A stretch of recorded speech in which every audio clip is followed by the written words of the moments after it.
Сәлем достар, бүгін мен сіздермен өте жұмсақ, қытырлақ, дәмді тауық қанаттарының рецептісімен бөлісетін боламын. Менімен бірге болыңыздар.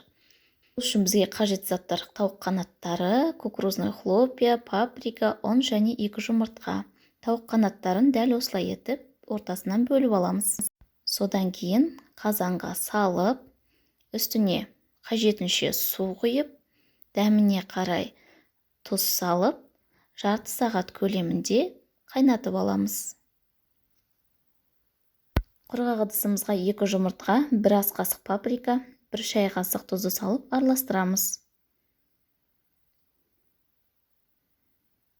Тағы бір ыдысқа кукурузный хлопьямызды салып, қолмен үгітеміз. Егер сіздерде блендер болса, блендермен үгітуге болады. Менде жоқ болғаннан кейін мен қолмен үгітіп жатырмын. Тауық қанаттарын алып, алдымен жұмыртқаға, содан кейін ұнға, одан кейін қайтадан жұмыртқаға, содан кейін кукурузный хлопьямызға аунатып аламыз да. Қызып тұрған табадағы майға 2-3 минут шамасында екі жағын қызарғанша қуырып аламыз.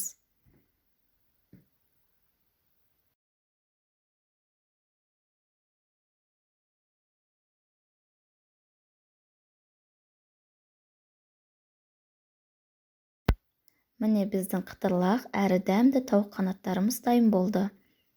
Менімен бірге жасап көріңіздер. Лайк басып, каналға жазылуды ұмытпаңыздар. Сіздермен бірге болған Айдана Қырықбаева. Назарларыңызға рахмет.